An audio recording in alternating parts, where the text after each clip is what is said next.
Hey everyone, it's me, Kirk Mastin here at Mastin Labs, and today we have a really exciting show. We're going to be showing you which preset to pick for your particular image. And we've got a lot of really good images here from the community and a few that we've licensed that I thought were really nice to show you what is possible with Mastin Labs. So let's dive right into it. Here is the three-step edit that we are so proud of and happy about, and which really saves you a ton of time. Basically, you just apply the preset, that puts it in the right kind of color space, gives it the right micro contrast.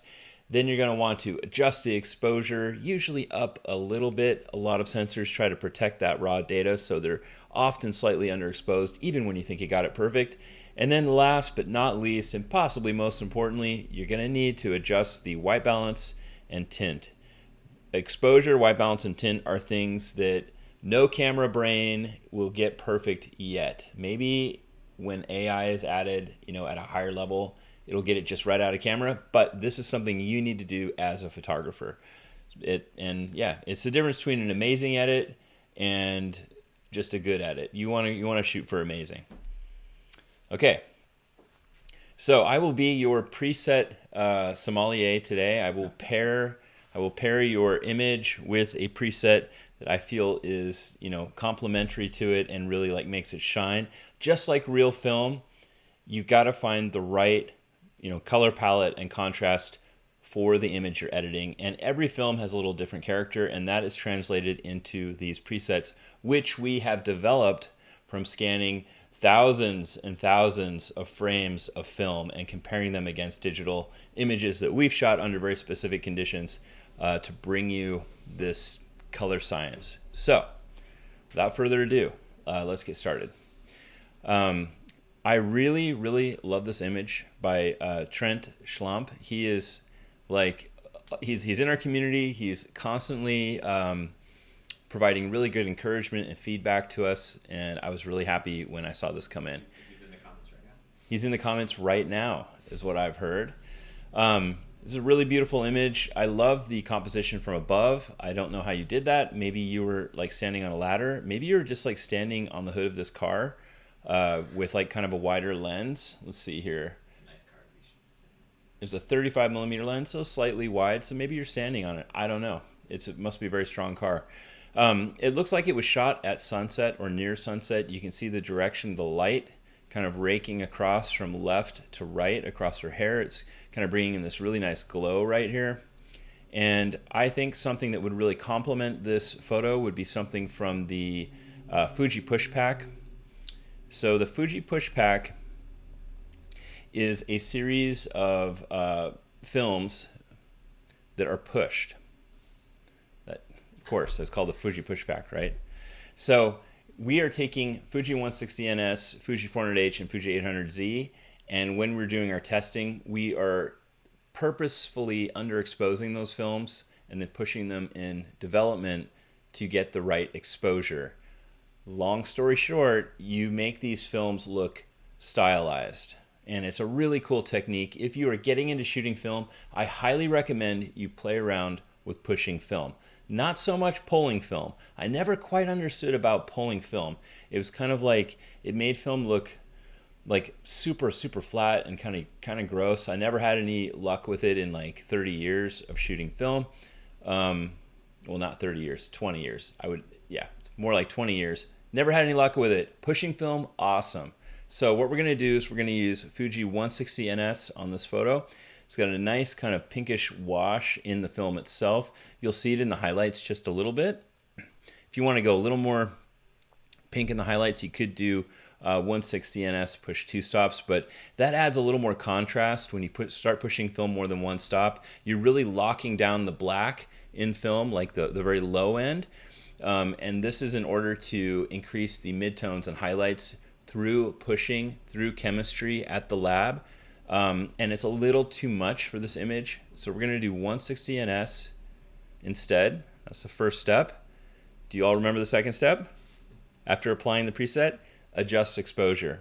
So I'm going to look at the histogram here, and I'm going to try to get kind of the bulk of this middle. This shows the most data in the photo. It's kind of in the darker area. It's everything around the car and back here. I'm kind of looking at the belly of the histogram, and I want to move it forward You can also see that the highlights are pretty far away from the edge. There's a little bit of a highlight right on the end. But I'm just going to go to the exposure slider, pull that up just a little bit. I want to keep that sunset look. It's not supposed to be, this image is not meant to be like way up here. I mean, I guess you could kind of like wrangle it there using all soft and some of the other tools that we make, but it's not where it wants to rest. And it also doesn't really want to be super dark either. So just by pulling this up, pulling the exposure slider up, you'll even see in the histogram the amount of data kind of increases. Just the amount of, I don't know, pixels registered on this. So as I pull it up, look at that. Everything kind of rises, gets amplified a little bit.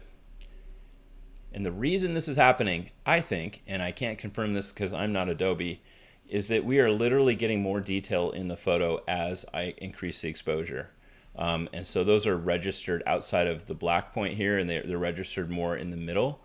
So it's kind of like pushing all those blocks of information to the middle. And anyway, just even by gut instinct, this is a better exposure level. I know some people struggle with that sometimes. Last step, very easy. Adjust white balance and temperature and tint. It's sunset. I'm looking at the neutrals in this photo. I'm looking at skin tones. I'm even looking at this tire in the back that I know is like, that black rubber, of a tire that is pretty universal. I can use that to gauge how far up to go with temperature and later on with tint. So I find where it was here to be a little bit cool. I know that this is sunset. Again, the camera doesn't know exactly what it's shooting. And I mean, even if you try to set it on the right white balance, it's still going to usually be off a little bit. I'm going to warm it up until I see that the grass is becoming warm, their skin is becoming warm, her hair is becoming warm, because I know that this is later in the day with sunset. And I apologize if I'm over-explaining things that may be very, very simple to a lot of people watching, but to others, they may be fantastic photographers. For example, Annie Leibovitz, fantastic photographer.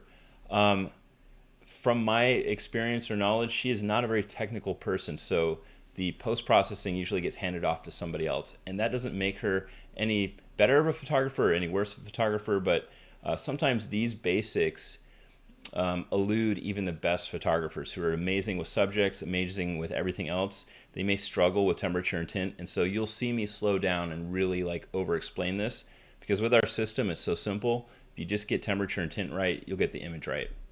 So temperature goes up, tint, last thing, tint is the hardest thing for most people. Long story short, we have a million videos on this, but I'll go over it again because it's so important. Zoom in on something that's neutral, like this tire. I think the tire is really good. Actually, kind of the part in her hair even. Maybe it's not such the best example, but these stripes in his shirt, okay? Even the car, even her, like, whatever this is called, tank top, cami, I don't know, whatever. It's all a little bit magenta. Even though Fuji 160NS has magenta in it, it's still just a tiny bit too much. So I'm going to go over to the tint slider, pull it back, just a hair. I wasn't really looking at their skin. I was looking at this tire when I did that. But look at the difference on their skin between adjusting tint and not adjusting tint. So this is after the adjustment, and that's before. This is after, and that's before. And this is where, this is where skin tone really like comes into its own, is getting tint just dialed in perfectly. It makes all the difference in the world. Before I did that, there was almost kind of these like red like bags under her eyes, like where the red and the magenta had really built up. You can get rid of that just by getting the tint slider just right. And if you're struggling with it, oftentimes I see people moving it a little bit too far. You can just hover over this and just push up and down. Here, let me show you. You can just go to your keyboard and, oh, you can't see me.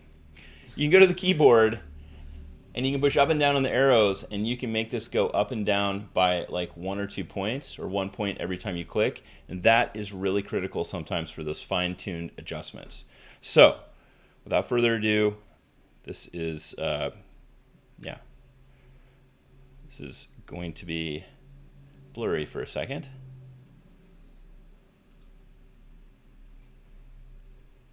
Before and after. And you see the color is just kind of all dialed in. It looks really, really good. Very simple edit. If I was to speed this up, I would do it in like 3 seconds. So I never do that. Let me do that for you real quick. If I was to do this all over again without just like over explaining, I would just pick 160 ns, go to my exposure slider, bump it up, go to my temperature, increase that a little bit, and take the tint slider and go a little bit towards green to get that, magenta out of the tire. That's it. That's the entire workflow. We're not going into anything down here. Anything down here, especially in the HSL panel, bad. Very bad. Don't touch. Just don't touch that. And especially don't look in here. That's not good. Don't go in there until you're like level 99 wizard of like Lightroom. Just don't go in there. All you need are those 3 steps. So, all right, Trent, thank you so much. Love your work, and we're going to move on. All right, so this photo is by Carly Allen. I was never quite sure how to pronounce your name. If it was like Carly or Carly, but it's Carly Allen. It's that extra E on your name. But I love this photo. It's really, really cool. In fact, we used it for one of our recent sales because it was so cool. So just kind of perfectly done. I love the posing. The body language is great. You've got the background blurred out just perfectly. The lighting is really nice and soft. It's just a great photo. So I love it. This kind of photo, it's very elegant. I would kind of naturally gravitate towards Fuji 400H. However, we do that a lot, and we're going to hit that up in a second here. So instead, I think I'm going to go to maybe something in Adventure Every Day. So Adventure Every Day is not necessarily a wedding, forward pack. However, it has a lot of really nice color that you can work with. For example, Ektar, super popular. It's very bold. If you want kind of the extra colorful look, you can get a really beautiful Ektar edit quickly. But if you want something a little more toned down, you've got Gold 200, which is, I don't know, it's just beautiful. I love Gold 200. It's got a little bit of green. I'm in like the shadows and midtones. Normally, if I said that, you'd be like, what? You don't want that. But it is actually very elegant and very beautiful. So I applied Gold 200. I'm going in. I increased the exposure just a tiny bit. I'm going to go up to temperature, increase that just a little bit too. I don't want to go too far to where you've got this kind of gross, warmth over everything that's a little bit too much. It's not the right kind of photo for it. But just those 2 adjustments, you're starting to get a really nice look. And now with temperature and tint, I'm going to go in, I'm going to look at, neutrals. There's a lot of neutrals to look at, like her gloves, his jacket, maybe his hair. I don't know. I can't be sure that that's a neutral. The buttons possibly. And everything looks really good. I don't think I would do anything to the temperature or to the tint on this photo at all. In fact, we're going to just get it a little more light and airy with gold. Increase the temperature just a little bit. And now I'm going to kind of step away from the normal 3-step workflow. So we've already gotten from here to here in just like 3 clicks, basically. We're going to step away from that, and we're going to go into some of the other tools. So 2 things I want to do right off the bat is, one is I want to crop this vertically at 4:3. This is a medium format ratio, and there's many reasons why I want to do this. So one reason is I want to get rid of this black bar at the top. That's just like something in the window. I don't like it. It's distracting. I also want to get rid of this white thing in the corner, and the easiest way to do that is just to do a nice crop and put these rule of third kind of interest points somewhere nice. This lines up really well with her face and her arm. That's like, you couldn't ask for more. I'm going to decrease a little bit of the room behind his elbow. That's a really nice crop. So that's the first thing I'm going to do. Next thing I'm going to do is I'm going to go to lens correction. I feel like there's a little bit of vignetting in the corners, and I'm going to try to get rid of that. Well, there is no there is nothing to correct. Or it could be that this lens is not listed or not supported with Lightroom at the moment. But if there was any vignetting from the lens, and I'll try it on some of these other images, if you hit lens correction on, it'll disappear. Another thing I'm going to do, and these are all kind of like additional tools, I'm going to go into the tone profile section and I'm going to hit all soft. And what that does is that it opens up the shadows just a little bit. So you can see it in the hair, face, jacket, and it opens up the, and it also protects the highlights just a little bit.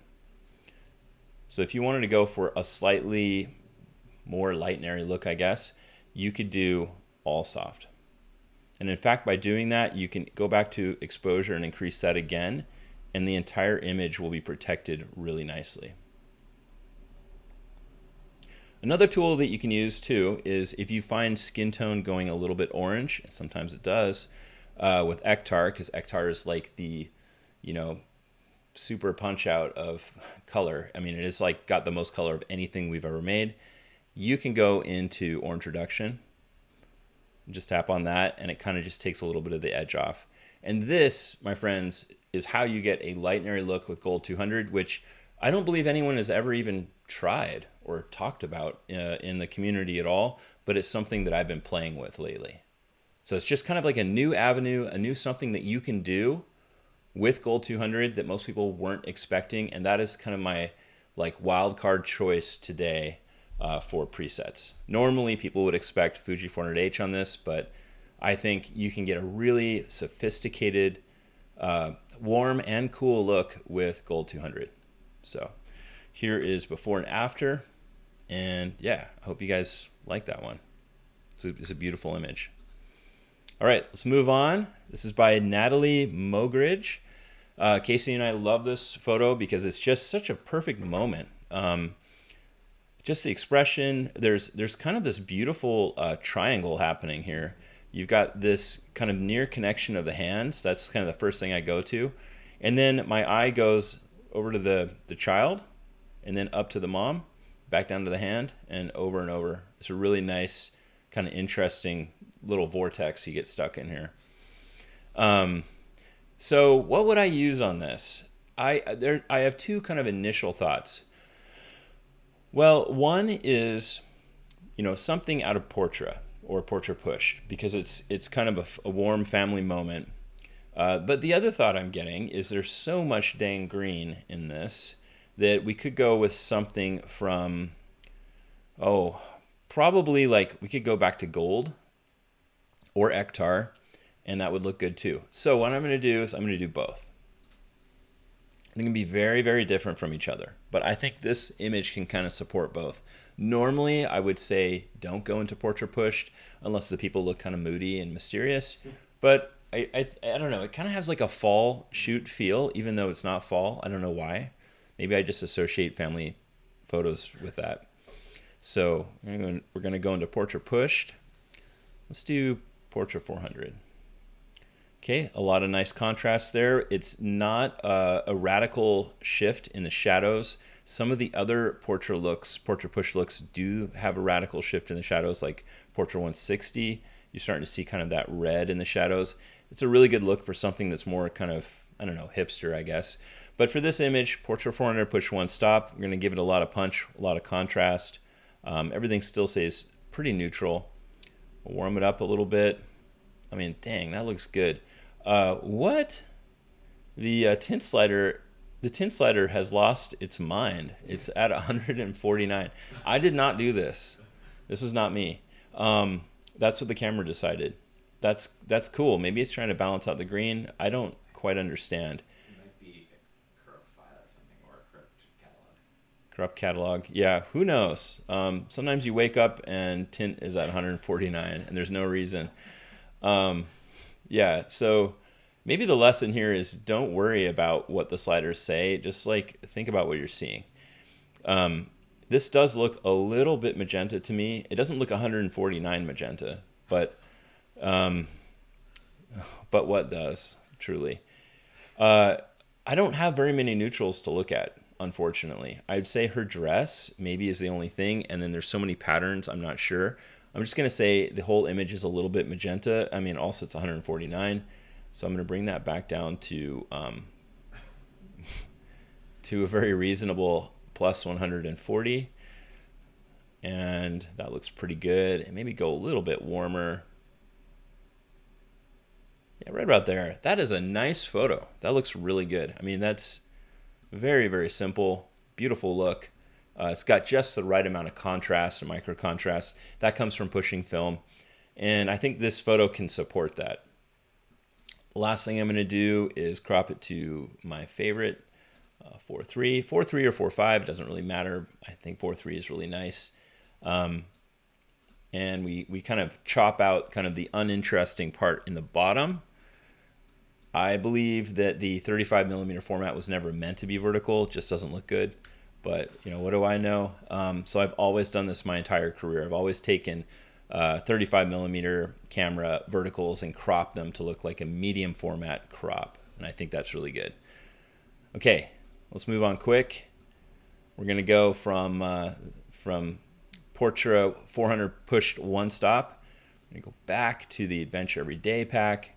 We're going to go into Ektar. We're going to just go in a totally different direction. Oh my gosh, that's a different photo. Is it better or worse? I don't know. It's for you to decide.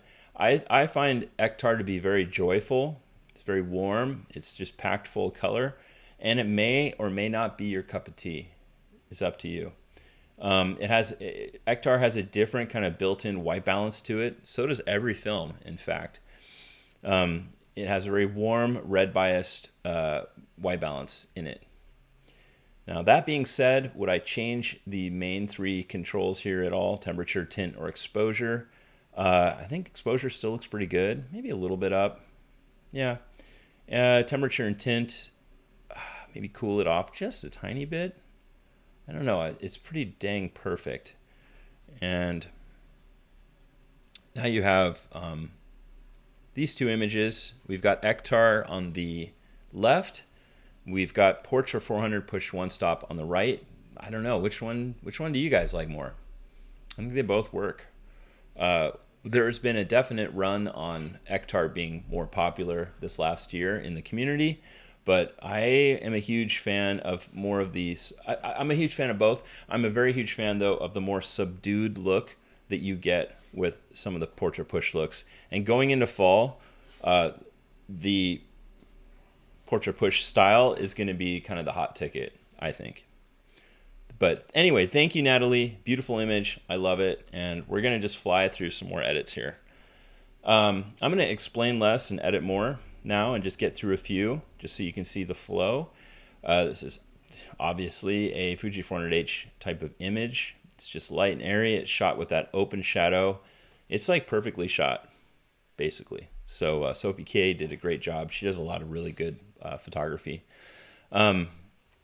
Yeah, perfect styling, everything. So Fuji 400H, bam, little bump in exposure. Temperature looks fine for now. Everything looks definitely too pink. So I'm going to go down with the tint slider, just a small adjustment. You can see like her hair just kind of locks into place. Before that adjustment, it's not as clear almost, and then it's like perfect. And the last thing is I'm going to do all soft. This is like the most classic edit in the Mastin Labs community of 70,000 people. This is the thing. This is the thing we're kind of known for, is like the light and airy look. Although we do offer other things that are completely different than that, but that is like kind of the quick edit that helps a lot of people through wedding season. Let me tell you. So that's it. That's super easy edit. I'm going to do the same thing to the next one here. This is by Sadie Alford. I love this photo as well. Fuji 400H, bam. Exposure up a little bit, temperature up a little bit. Those greens are looking good. Looking at his suit to make sure I don't go too warm. If I go any more than that, that's just too much. And then we're looking at tint. And I can just tell you right now that it's a little bit magenta. So I'm going to go towards green. And then there's some real harsh highlights. I'm going to do all soft and bring down the exposure. I think I went a little bit too far. And okay, and I'm gonna do lens correction. Boom. Oh, and and this. All right, I'm a total perfectionist. I can't stop. There we go. Before and after. Actually, on second look, it's a little warm still. Okay, I said I was gonna fly through it, and that's me trying to fly through it. Okay, we have a question. Yeah, on the previous image, Trent was asking what you would pick for black and white preset if you were going to edit black and white. So trying to ask what I would choose for black and white for this image. My instinct is actually probably to go with maybe Tri-X from Adventure Every Day. It's a nice kind of neutral black and white. It holds up really well with images that are light and airy. I would either do this, or I would go into our specialized Ilford black and white pack and probably pick something in the middle. So when I say in the middle, I mean in the middle of being either very dramatic, like Pan F, which is way too much for this image. HP5 is kind of in the middle, and then you've got Delta 3200, which is like the king of grain. It's I mean that might work, but my gut instinct is HP5, and then go up a little bit with exposure, and that's going to look really good. I don't know if I would do black and white with this image for one reason, and that is black and white tends to work better on images that are not overly complicated. And this image is kind of complicated. There's a lot of stuff happening behind her. So if it was like, let me see if I got something that's less complicated. I mean, in fact, like this first image, right? Yeah, there's a lot of information over here in the grass, but where they are is pretty simple, especially with the lighting. And I think it could support something black and white a lot easier, like that. And the car really helps kind of frame them. But when you get to an image like this, the definition, kind of the difference between her and the background is harder for your eye to kind of figure out in black and white. So I'd probably, stay with color, because color is giving you this color block of her skin that is completely lost in the black and white version. I hope that helps. I shoot completely different when I'm shooting black and white than when I shoot color. Again, like this image is not such a great image for black and white because it's too visually complex without the color blocking of their skin to break them out of the background. So if I go to, let's just do HP5 again, starting to get kind of busy. So yeah. However, okay, here's a big however. However, if I was to, and I would never do this, but say the original photo was shot more like right in here, where there isn't a lot of visual clutter and stuff, that might hold up better because there's just not so much happening. I mean, the photo's not meant to be like this at all, but that's where I would go. That looks crazy. Okay, black and white. Otherwise, I'd leave it in color. So hope that answers your question. All right, let's just fly. Okay, this is by Gerson Vladimir. Thank you for sending this in. Okay, talk about black and white. I think this would actually do pretty well with black and white. It's kind of funny. We went from that conversation to this. Why? Why will this do well with black and white? We've got these really strong kind of dark like railing blocks here, and the background is pretty soft. They're going to stand out, especially her white dress. And that, I mean, also it's like kind of cloudy out, kind of rainy. I think it's just built for black and white. I think Pan F is a little bit too much on this. It's a little too dramatic. But again, I mean, HP5, it's just great. I love it. So HP5, I mean, this is going to be like a no-step workflow. Just HP5. You could maybe do all soft. I like the contrast. So we're going to leave it alone. And then we're going to go in and crop it. Because it's just, I don't know. 35 just doesn't ever look right to me. That tall. The last thing I would do, that's a little bit, hold on a second. It needs to be more like right here. Darn, I don't know. This is a tough one. I kind of like this tree in the background too. It's all about kind of the balance of the photo. A lot can be, a lot of the value of a photo, I think, can come from the perspective and composition of it. I mean, the subject matter is the most important thing, and light, but just getting all the lines right. And I mean, the last thing I would do, and probably everybody is on board with this, and I don't have time to do it perfectly right now, but I'd probably try to get rid of this telephone line. It's the only part of the photo that kind of bums me out.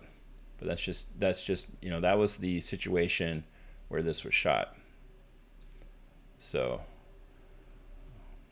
by no means is this an expert level clone job I'm doing, or healing job. I'm just doing it dirty here, so you can see what I'm talking about. I mean, it's not terrible. I didn't do a terrible job. There are people out there that are like clone masters. Or healing masters, like expert retouchers. Oh, come on. And I am one of those people when I have more time than now.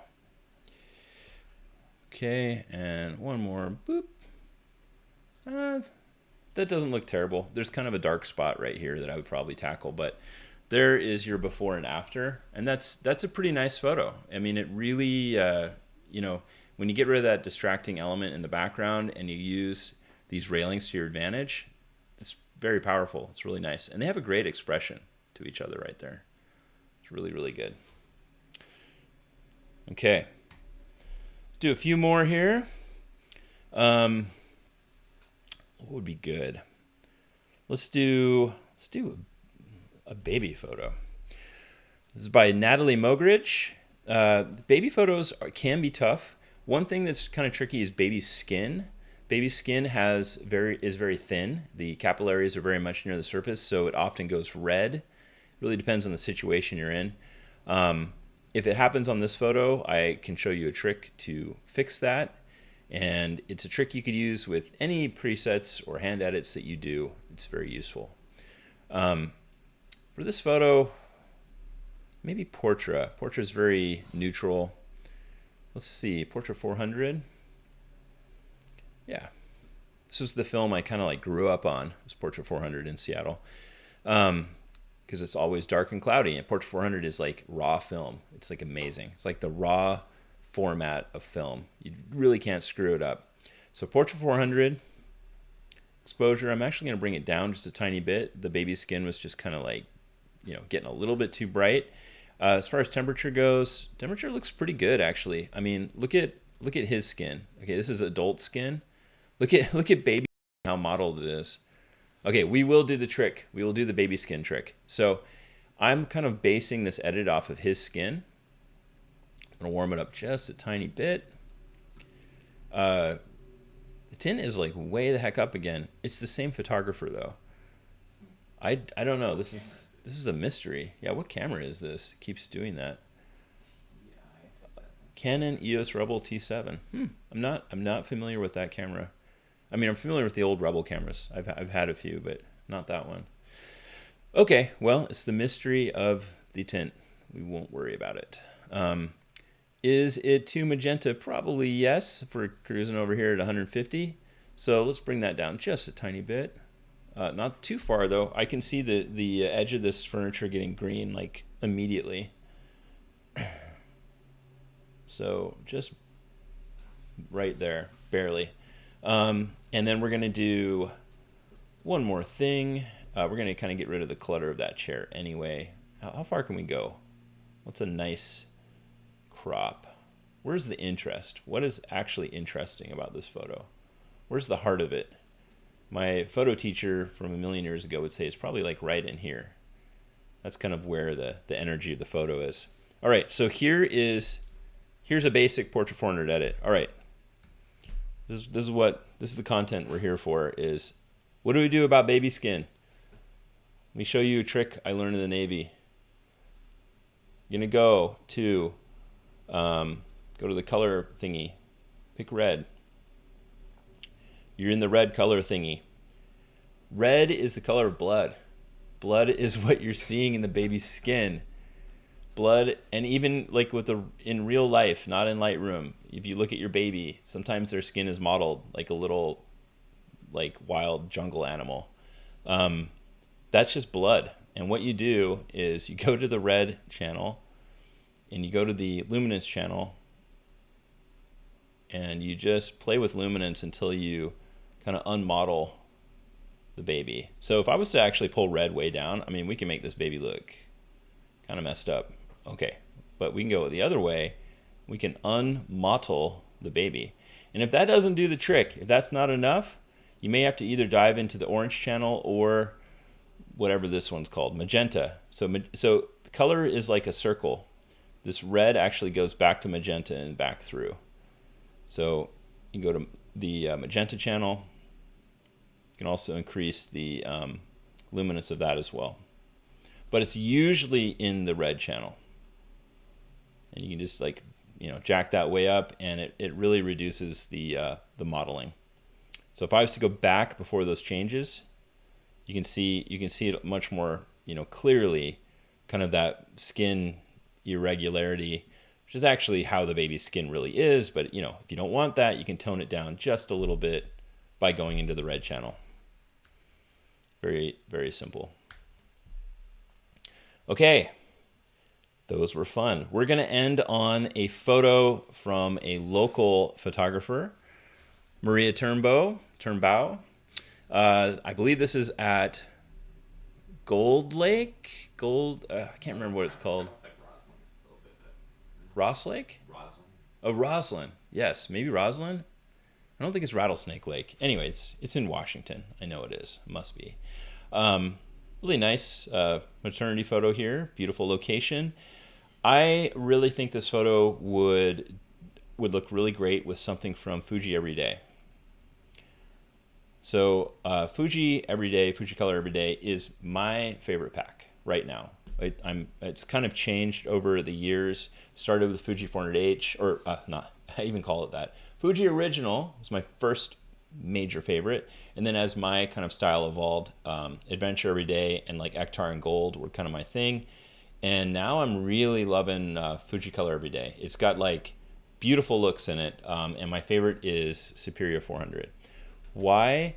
It just does everything. It just kind of like snaps the photo to the right kind of depth of like kind of three-dimensional micro contrast. It's got a little bit of warmth in it. Has beautiful greens, beautiful skin tones that air a tiny bit on the magenta side, and it's just really nice. It's just really nice. So Superior 400, bring the exposure down, and maybe even cool it off just a tiny bit, somewhere like right around there. Tint, where are our neutrals? I would say probably her dress. And it looks a little tiny bit pink, so go towards green. So I'm looking down here, and when does that look right to me? So that looks definitely pink, and that looks right. And if you go back to her skin, it's a little bit pink, and now it's just perfect. Could even be a little bit cooler, possibly, right about there. So there you go, before and after. Definitely want to go in and do this. Make it a shape that I love so much more than that really skinny, tall 35mm frame. And yeah, that's about it. You could, one last little tiny thing, and this isn't a thing that we've created by any stretch, but you could go in and grab a neutral density filter, a graduated neutral density filter. It's this rectangle right here, and click somewhere in the sky and just bring down this cloudiness a little bit.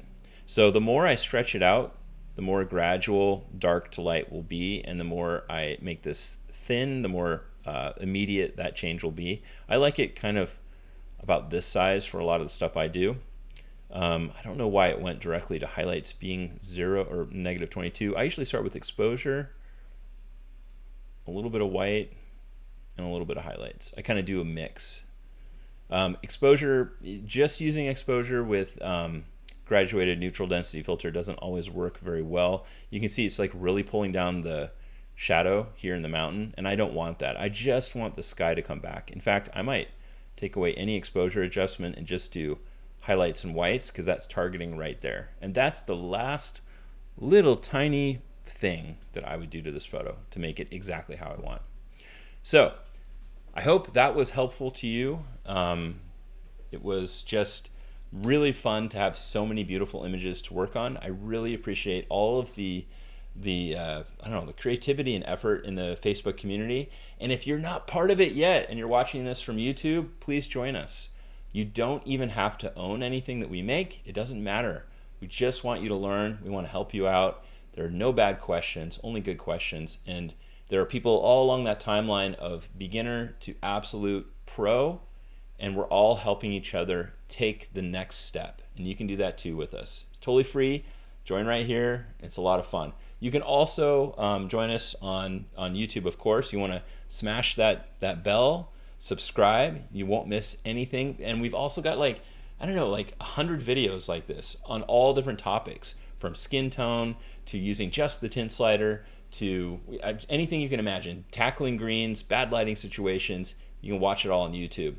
If you want to get in touch with us directly, you can go to m.me/Mastin Labs and you can send us a message. We'll get right back to you. But yeah, hopefully this is helpful. I want to see you succeed. And until next time, have a great day and happy editing.